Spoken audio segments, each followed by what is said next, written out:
You will hear part of a lecture about the school calendar. Listen carefully and answer questions 31 to 40. So, having seen that the six-term system has passed the test of cost-effectiveness, we can move on to the educational aspects of this arrangement. Firstly, all the terms would be approximately the same length. Instead of terms up to 13 weeks, which we have now, there could be a repeating pattern of 7 weeks of term time plus 2 weeks of vacation. This would be repeated 6 times per year. How does this affect the effectiveness of the educational provision? The most noticeable result would be that the very long summer holiday would be reduced in length. This byproduct of the six-term system could be beneficial. There's plenty of evidence of huge learning loss by pupils during the summer holidays. By learning loss, we mean the amount that pupils forget or lose during a holiday break. Ashley carried out a number of analyses which showed this conclusively. He investigated 39 studies examining the effects of summer holidays on standardized test scores. His analyses indicated that summer learning loss equaled 2 weeks to 7 weeks of instruction. On average, children's test scores were 3 weeks lower than when they left school in the previous term. He also found differences in the learning loss effect according to subject. The subjects he analysed were reading, writing and maths, and he found that the effect was greatest in maths and reading. Furthermore, although all social groups experienced roughly similar learning loss in the field of maths, the studies found that disadvantaged children showed even greater losses in reading skills. So, the problem of learning loss in traditional schools is clear. However, the results of studies into the six-term system and learning loss are ambiguous. Marchmont found that pupils in six-term schools maintained their test scores after the shorter holiday period.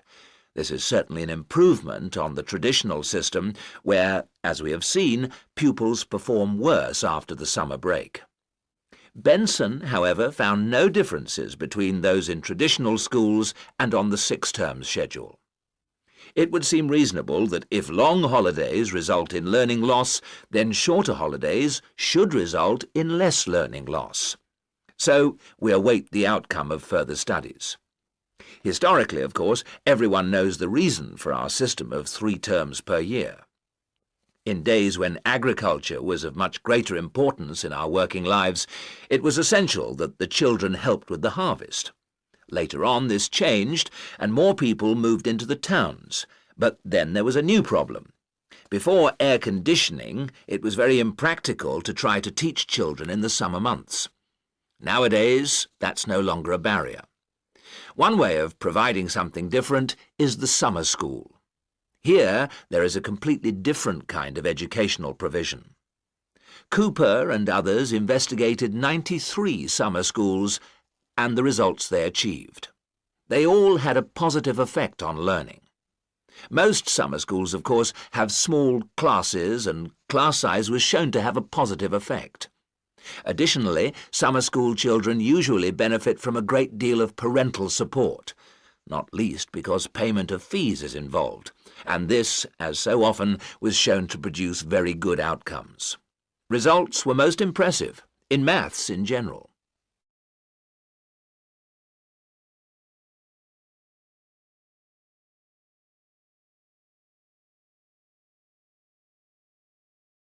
Section 4.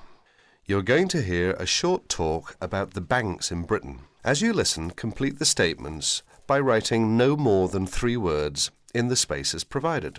Now you have some time to read questions 31 to 40 first.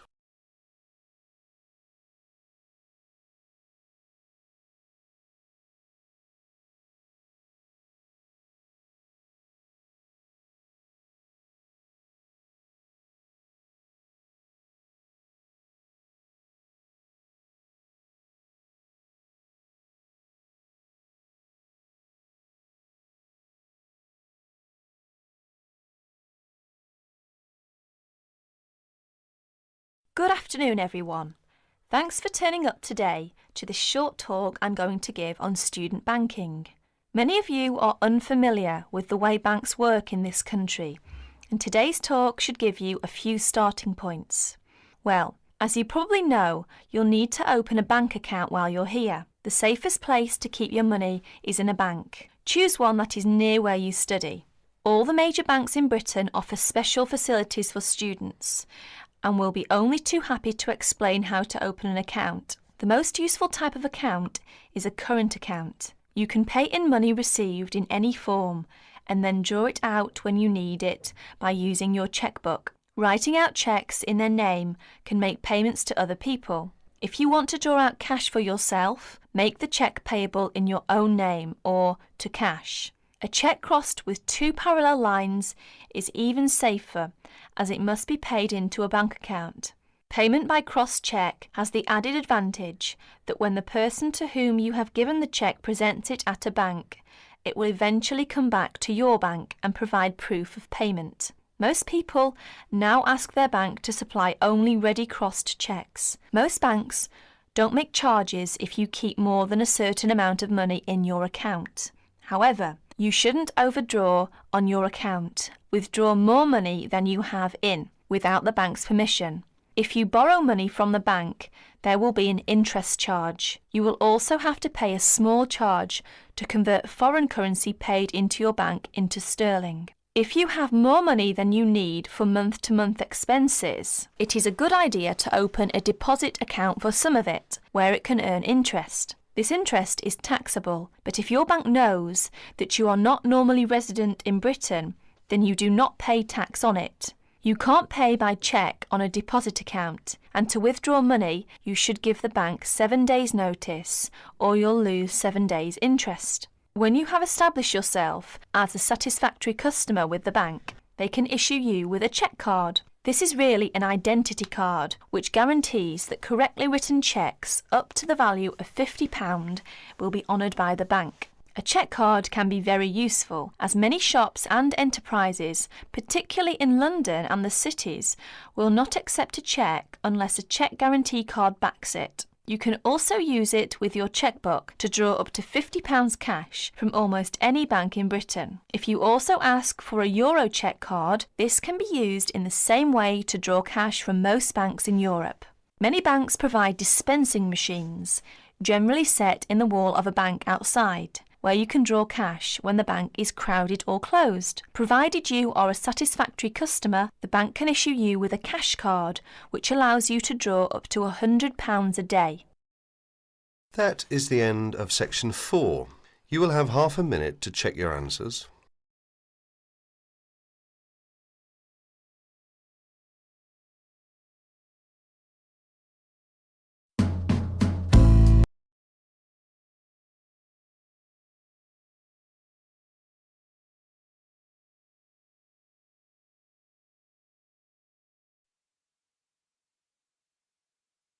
Now listen carefully and answer questions 32 to 36. Good morning. I'm Dr. Pat Parker, and I'm here to talk to you about preventative medicine in its widest and most personal aspects. In other words, I'm here to tell you how the patient should wrest control of their health away from the practitioners of medicine and take charge of their own medical destiny. I want to talk about staying out of the hands of the doctor. When the patient takes responsibility for her or his own health, and let's decide the patient is male for now, men are in fact more at risk than women anyway, when the patient takes over his own health regime, he must decide what he wants to do. The first thing, of course, is to give up the demon nicotine. Smoking is the worst threat to health, and it's self-inflicted damage. I have colleagues who are reluctant to treat smokers.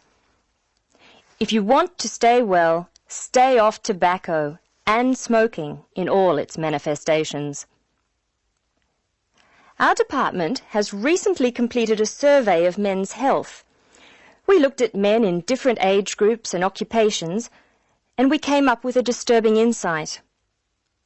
Young men, particularly working-class men, are at considerable risk of premature death because of their lifestyle. As a group, they have high risk factors. They drink too much alcohol, they smoke more heavily than any other group, their diet is frequently heavy in saturated fats, and they don't get enough exercise. We then did a smaller survey in which we looked at environmental factors which affect health. I had privately expected to find air or water pollution to be the biggest hazards, and they must not be ignored. However, the effects of the sun emerged as a threat which people simply do not take sufficiently seriously. Please remember that too much sunlight can cause permanent damage. Given this information, and the self-destructive things which people, particularly young men, are doing to themselves, one could be excused for feeling very depressed. However, I believe that a well-funded education campaign will help us improve public health standards and will be particularly valuable for young men. I'm an optimist. I see things improving, but only if we work very hard. In the second part of the talk, I want to consider different things that you as students can do to improve your fitness. Now answer questions 37 to 40. So now I'd like to issue a qualification to everything I say. People will still get sick, and they will still need doctors. This advice is just to reduce the incidence of sickness. It would be great if disease were preventable, but it's not. However, we have power. In the late 80s, the Surgeon General of the United States said that 53% of our illnesses could be avoided by healthy lifestyle choices. I now want to discuss these choices with you. You should try to make keeping fit fun. It's very hard to go out and do exercises by yourself. So it's wise to find a sport that you like and play it with other people. If you swim, you can consider scuba diving or snorkeling. If you jog, try to find a friend to go with. If you walk, choose pretty places to walk or have a reason for walking. Your exercise regime should be a pleasure, not a penance. The university is an excellent place to find other people who share sporting interests with you, and there are many sports teams you can join. This, unfortunately, raises the issue of sports injuries, and different sports have characteristic injuries. As well as accidental injuries, we find repetitive strain injuries occurring in sports where the same motion is frequently performed, like rowing and squash. The parallel in working life is repetitive strain injury which may be suffered by typists or other people who perform the same action hour after hour, day after day. In this context, therefore, the most important thing to remember before any sport is to warm up adequately. Do stretching exercises and aim at all times to increase your flexibility. Be gentle with yourself and allow time to prepare for the game you have chosen to play. Don't be fooled by the term warm-up, by the way. It's every bit as important to do your warm-up exercises on a hot day as on a cool one. I think one of the most sensible and exciting developments in the reduction of injury is the recognition that all sports can borrow from each other. Many sports programs are now encouraging players to use cross-training techniques. That is, to borrow training techniques from other sports. Boxers have been using cross-training for years, building up stamina by doing road work and weight training while honing their skills and reflexes. Other sports, which require a high level of eye-hand coordination, are following this trend. So, you see table tennis players running and jogging to improve their performance, and footballers doing flexibility exercises, which can help them control the ball better. All of these results are good, but the general sense of well-being is best. and is accessible to us all, from trained athletes to people who will never run 100 metres in less than 15 seconds. Good health is not only for those who will achieve athletic greatness. That is the end of section 4.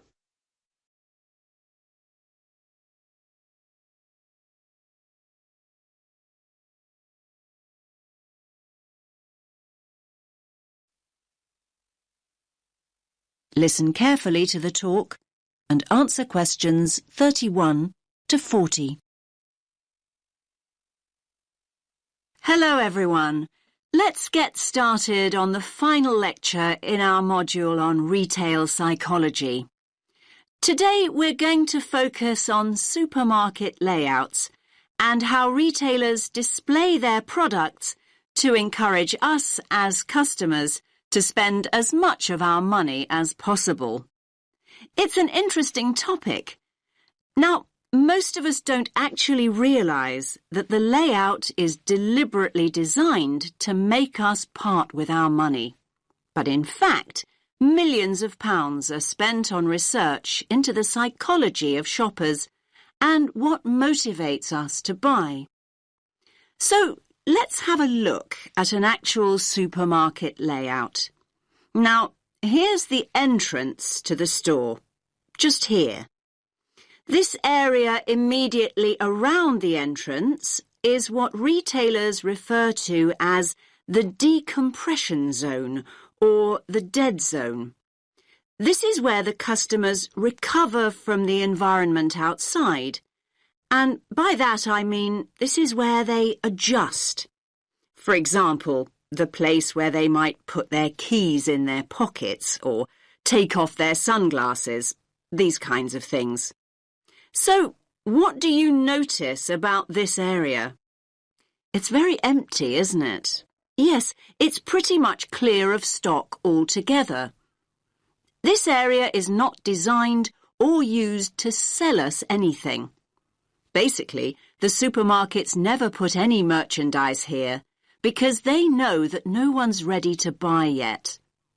However, the retailers want their customers to feel comfortable. If they're in a relaxed state of mind, they're much more likely to stay longer and spend money. Now, let's look back at the entrance again. Now, it's interesting, but we know that 3/4 of us look right, not left, when we go into a supermarket. So, 75% of people. This gives the supermarkets a great opportunity to hit us with promotions and offers. So, near the front door, you might also find what we call the dwell zone. The dwell zone is the area on the right-hand side by the front door where you are encouraged to relax and browse. You will usually find newspapers and flowers here to help you do exactly that. Moving on from the dwell zone, we come to the power aisle. Basically, it's the main route customers return to after venturing into nearby aisles. And so this is the area of the supermarket where the strongest offers are displayed. So, you might see a sign that reads barbecue time, and you'll see all the items you could possibly need for a barbecue. The charcoal, the sauces, the skewers and the drinks, everything you need, all in one place. Were you planning a barbecue before you went shopping? Do you even have a garden? Yes, the power aisle has a very powerful effect on sales, even though most of us don't even realise we are being sold to here.